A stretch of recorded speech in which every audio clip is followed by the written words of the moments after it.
Hey guys, this is my main bike. It's a 1982 Honda GL500. If you guys know bikes, you guys have probably heard of the Goldwing. It's kind of like the Goldwing's baby brother in the sense that they both were meant to go long distances, but pretty much nothing else is the same. It's actually a lot closer to the CX500, which is the bike that most people know. Very notoriously known as a cult bike because I don't think they were very popular when they first came out. But there's a huge community around it now, and that's how I kind of stumbled into getting this bike. I figured there are so many people who have worked on it that if I had any questions, somebody's figured it out. It's often called the Honda Guzzi, named closely after the Moto Guzzi because of the engine. The engine is a V-twin engine where the cylinders kind of protrude out the sides. Some people like it, some people don't. It is what it is. So the main difference between this bike and the CX is that this is a Monoshock. This one has the stamped part of the frame right kind of where the carbs are. So you can access the carbs, just the pods or whatever else you use as like an air filter kind of gets hidden. And as a cafe racer, you kind of want to show off all the fun parts. This is what the bike looked like when I first got it. I have a couple pictures of the process, but not that many. I really should have taken more pictures, especially of the bike when it was perfectly stock. But when I got it, well, one, it was raining at the time, so I didn't really want to go outside and take pictures of it. I didn't have a garage yet. And then two, when I have a project I really would just want to get done, I just want to start, and I don't really think about trying to document the process or, you know, whatever, which is kind of a good and a bad habit that I normally have when I go around and do things. I don't like to stop and then interrupt whatever's happening to take a picture. But the problem is that I don't have any pictures. But anyways, I've touched pretty much every part of this bike. There isn't one part that I've just left perfectly alone. Is there? Nope. Everything, like down to the cables I've switched out or shortened or painted. It's all a little bit different. Let's get into the specifics, huh? In the rear cowl, which is that white bulbous section in the back, it has an M unit hiding under there, along with a small battery. The rear shock is YSS. Front forks. I've actually changed out the internals of the forks. I put in a gold valve cartridge emulator, and these two changes were huge, right? The bike, for some reason, came with air assisted shocks. I don't know why in the 80s they thought this was a good idea. Whenever I wanted to adjust the shocks, I would have to have like a bike pump or something. The air would often seep out, and all of a sudden now your bike's all saggy. Oh, and the carbs, I've completely switched out. The stock carbs in them, I don't think they're very good. The way it rode previously, it kind of felt like an old man that was trying to cross the street. Like, he's gonna make it, hopefully, probably, but you can tell he's trying real hard to just get all the way across. The carbs are now Mikuni race carbs from Murray's Carbs, a complete legend in the CX500 community. And it comes with pods, it comes already tuned and jetted perfectly for you. It was one of the easiest parts to just kind of put into the bike. The only thing I did change, which he kind of recommended against, I shortened the throttle cable. I also replaced the junction box, which potentially made the carbs out of sync, but it runs fine. As far as I can tell, it runs perfectly fine. And the tires are Pirelli Night Dragons. They're super sticky, at least that's what I've read. I mean, I've been riding bikes for like 7 years now, but I don't think I'm familiar enough to like really know these tires, like they feel so grippy on the pavement, because I haven't really had too many grip problems, I guess. But I bought these because they're super grippy. Well, because this entire bike build, I wanted it to be as classically cafe racer as possible in both looks and performance. Because, you know, some of those cafe racers out there, like, they look the part. They're not gonna win any races. I don't know if this will, especially with a modern bike, but it'll give you a run for its money. Or is the phrase a run for your money? That makes more sense. It's like a gambling thing, right? I wanted the bike to easily tackle any of the twisties I'm gonna throw at it. During whatever weekend ride I take it on. And so far it has ridden really well. The only thing I would need to adjust from my previous ride that I've noticed, the rear shock's a little bit too stiff. I've never really adjusted it since I put it in like a year ago. It's not too bad, but after like a couple hours, your back kind of hurts. I'm gonna definitely soften it. I do actually have the tool coming in today, so I need to adjust that preload, and it's pretty much almost already where I need it to be. But I'm not done with the build yet, because I mean, with anything I build, I'm not sure if I'm ever really done, because there's always things I'm gonna want to change, add. Because I've messed around with it so much, I probably can't sell it for that much anyways. I might as well just keep messing with it until it no longer even works, I guess. Also, because I use some cheap parts along with the expensive parts that I put in, those cheap parts are probably gonna wear out. or I'm gonna be tired of it. I'm gonna want to replace it eventually. There's always gonna be something, I think. All right, on to my future upgrades. By future, I mean possibly even tomorrow. If I don't have too much work, I might get started on putting on some rear sets like right away. Because I have clip-on handlebars, the bike is kind of designed originally to ride completely upright. So I had pretty tall handlebars that like pulled all the way back. Because I have clip-ons there, it lowers my whole body, but my legs are kind of in the neutral stance still. So now I'm like almost in the fetal position trying to hold on and ride, which is not very comfortable. But I did order myself a new set of rear sets by Cognito Moto. Let me grab it.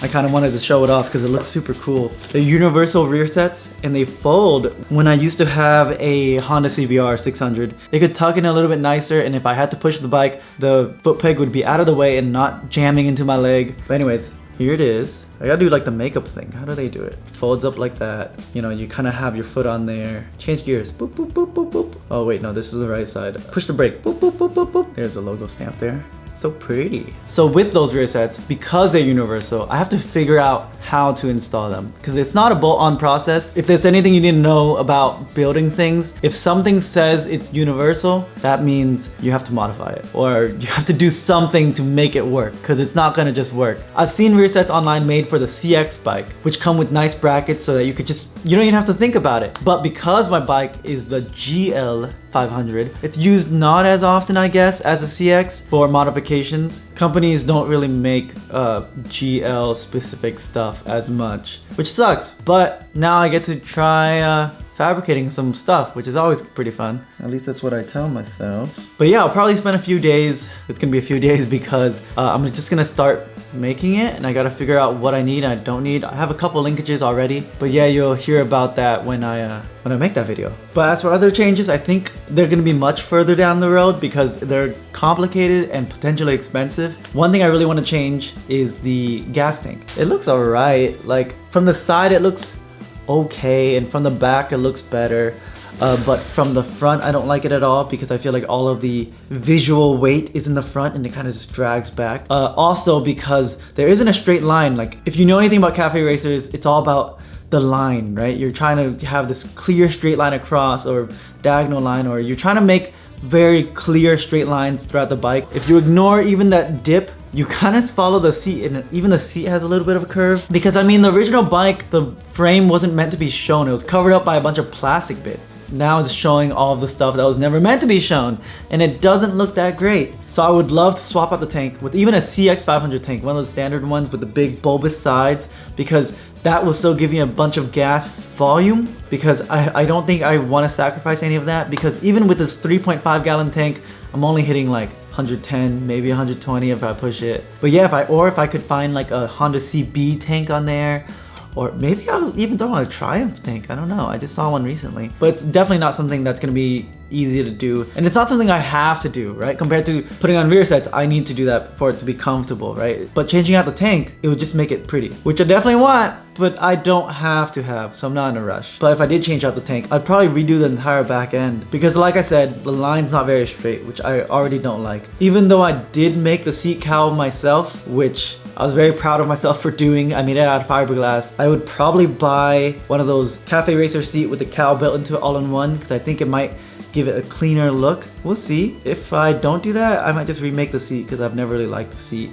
and how it looks. It's just kind of poofy. But with that, I'd probably also cut away the support, because I don't feel like I really need it. My exhaust is mounted on it, but I could easily just fabricate something else, or even cut it here. I know that cafe racers often have this triangle that you're trying to achieve, but I want this thing to be sporty, right? And if you look at sport bikes, the seat is almost floating. Like, it gives the bike this aggressive forward kind of look. But yeah, that's the idea. And the big final thing, I guess all of them kind of have to be done around the same time so that they would fit well together. But I want one of those full-on cafe racer fairings, not the full fairing like of a sport bike where it covers the engine. I guess it's called a half fairing, kind of like what's on the Triumph Thruxton, that big windshield on top with the long fairing that kind of pulls back onto the tank. I think that looks great. Like, I didn't actually like the way it looked when I first saw it, but after a while I really like it. I think the Thruxton's one of the most nicest looking bikes ever. But from the small amount of research I've done to figure out how to get it done, it's a big project all on its own. Like you have to drill into your frame so you can get the whole thing mounted on. And with that, I'd probably change out the headlight too. This is a new headlight, new-ish. Like I bought it for this build, which I liked the idea at first of like a halo light. It looks kind of cheap to me now. I'll probably change out to like an H4 just so it has that classic look still, almost like an incandescent, but more powerful. But with all of that, it's a lot of things to all happen at once, and I probably won't be able to ride for a minute, which means I need to get started and finish up my second bike first. That way I'll always have a bike to ride around and not just be stuck in a car all the time. But that's it. That's my bike, past, present, and future. It's my weekend rider, my baby that I built myself, which I'm really proud of, that I picked up a lot of skills and learned a lot of things specifically just to build this bike. Like I learned how to weld because I wanted to build this bike. And quick story, I actually built this bike because I got into an accident a year ago, 2 years ago, where I had a Triumph Street Scrambler, gorgeous bike, but I rear-ended a car because I wasn't paying attention. You know, it's super dumb. But then I did break my arm. Well, I fractured it, like in the wrist, but it had me in a cast all the way up to my armpit. It was like a little bit traumatic, I guess, because just the healing process was kind of miserable. But I did tell myself that if I was gonna ride again, I needed to fully know my bike. So I told myself I'd have to